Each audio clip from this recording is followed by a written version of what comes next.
Stop scrolling. Google ನ ಈ trick ಅನ್ನ ನೋಡಿದ್ರೆ ನೀವು ಕೂಡ ಶಾಕ್ ಆಗ್ತೀರಾ. ಏನದು ನೋಡೋಣ ಬನ್ನಿ. ನೀವೀಗ ಸ್ಕ್ರೀನ್ ಅಲ್ಲಿ ಏನು ನೋಡಿದಿರಲ್ಲ, ಇದನ್ನ ಕಾರ್ಡಿಸೆಪ್ಸ್ ಫಂಗೈ ಅಂತ ಕರೀತಾರೆ. ಇದರ ಲೈಫ್ ಸೈಕಲ್ ತುಂಬಾ ಇಂಟ್ರೆಸ್ಟಿಂಗ್ ಆಗಿದೆ. ಈ ಕಾರ್ಡಿಸೆಪ್ಸ್ ಫಂಗೈ ಅನ್ನೋದು ಮೇನ್ ಆಗಿ ನಮಗೆ ಕಾಣಸಿಗಬಹುದು ಎಲ್ಲಿ ಅಂತಂದ್ರೆ ಹಿಮಾಲಯದ ಪರ್ವತಗಳಲ್ಲಿ. ಇದು ಆಕ್ಚುಲಿ ಇರುವಂತ ಕೀಟಗಳ ತಲೆಯಿಂದ ಹೊರಬರುವಂತ ವೆರಿ ಇಂಟೆಲಿಜೆಂಟ್ ಫಂಗೈ ಅಂತ ಹೇಳ್ಬೋದು. ಇದು ಮೇನ್ ಆಗಿ ನಮ್ಗೆ ಎಲ್ಲಿ ಕಾಣಸಿಗುತ್ತೆ ಅಂತಂದ್ರೆ ಹಿಮಾಲಯದ ತಪ್ಪಲಿನಲ್ಲಿ. ಅಲ್ಲಿನ ಜನ ಇದನ್ನ ಹಿಮಾಲಯದ ಚಿನ್ನ ಅಂತ ಕೂಡ ಕರೀತಾರೆ. ಅಲ್ಲಿನ ಜನ ತಮ್ಮ ಪ್ರಾಣವನ್ನೇ ಪಣಕ್ಕಿಟ್ಟು ಇದನ್ನ ಹುಡುಕಿ ಹೊರಗೆ ತರ್ತಾರೆ. ಅದಕ್ಕಾಗಿ ಇದರ ರೇಟ್ ಪ್ರತಿ 1 kgಗೆ 10 ಲಕ್ಷ ರೂಪಾಯಿ ಅಂದ್ರೆ ನೀವು ನಂಬಲೇಬೇಕು. ಒಂದಿಷ್ಟು ವಿಜ್ಞಾನಿಗಳ ಪ್ರಕಾರ ರಾಮಾಯಣದಲ್ಲಿ ಹನುಮಂತ ಲಕ್ಷ್ಮಣಿಗಾಗಿ ತಂದಂತ ಸಂಜೀವಿನಿ ಇದೇ ಆಗಿರ್ಬೋದು ಅಂತ ಕೂಡ ಹೇಳ್ತಿದ್ದಾರೆ. ನಮ್ಮ ಗ್ರಂಥಗಳ ಪ್ರಕಾರ ಸಂಜೀವಿನಿ ಬೆಂಕಿ ಅಂತ ಬಣ್ಣ, ಹಾಗೆ ರಾತ್ರಿಯಲ್ಲಿ ಹೊಳೆಯುವಂತದ್ದು, ಹಾಗೆ ದ್ರೋಣಗಿರಿ ಪರ್ವತದಲ್ಲಿ ಕಾಣಸಿಗುತ್ತೆ ಅಂತ ಹೇಳಿದ್ದಾರೆ. ಅದೇ ರೀತಿಯಾಗಿ ಕಾರ್ಡಿಸೆಪ್ಸ್ ಸೈನೆನ್ಸಿಸ್ ಕೂಡ ಈ ಎಲ್ಲ ಗುಣಲಕ್ಷಣಗಳನ್ನ ಹೊಂದಿರೋದ ಜೊತೆಗೆ ದ್ರೋಣಗಿರಿ ಪರ್ವತದಲ್ಲೇ ಕಾಣಸಿಗಿದೆ.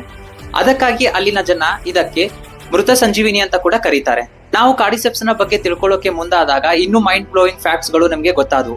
ಅವು ನಿಮ್ಗೂ ತಿಳ್ಕೊಬೇಕು ಅಂತ ಇದ್ರೆ ಪಾರ್ಟ್ 2 ಅಂತ ಕಮೆಂಟ್ ಮಾಡಿ.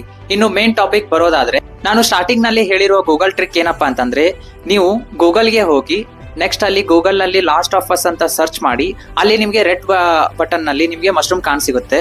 ಸೊ ಅದನ್ನ ನೀವು ಡಬಲ್ ಟ್ಯಾಪ್ ಮಾಡ್ತಾ ಹೋದಂತೆ ಈ ರೀತಿಯಾದ ಎಫೆಕ್ಟ್ಸ್ ಗಳನ್ನ ನೀವು ಕಾಣಿಸಬಹುದು. ಇದಕ್ಕೆ ರೀಸನ್ ಏನಂದ್ರೆ, ಮೊದಲೇ ಹೇಳಿದ ಹಾಗೆ ಇರುವೆಗಳಿಗೆ ಕಾರ್ಡಿಸೆಪ್ಸ್ ಇನ್ಫೆಕ್ಟ್ ಆದಾಗ ಯಾವ ರೀತಿಯಾಗಿ ಆಗುತ್ತೋ, ಒಂದು ವೇಳೆ ಮನುಷ್ಯನಿಗೆ ಏನಾದ್ರೂ ಇದು ಇನ್ಫೆಕ್ಟ್ ಆದ್ರೆ ಯಾವ ರೀತಿ ಆಗುತ್ತೆ ಅನ್ನೋದು ಈ ಸೀರೀಸ್ ನ ಥೀಮ್ ಆಗಿತ್ತು. ಸೊ ಅದಕ್ಕೋಸ್ಕರ ಈ ರೀತಿಯ ಎಫೆಕ್ಟ್ ಅನ್ನ ನೀವು ಇಲ್ಲಿ ನೋಡಬಹುದು.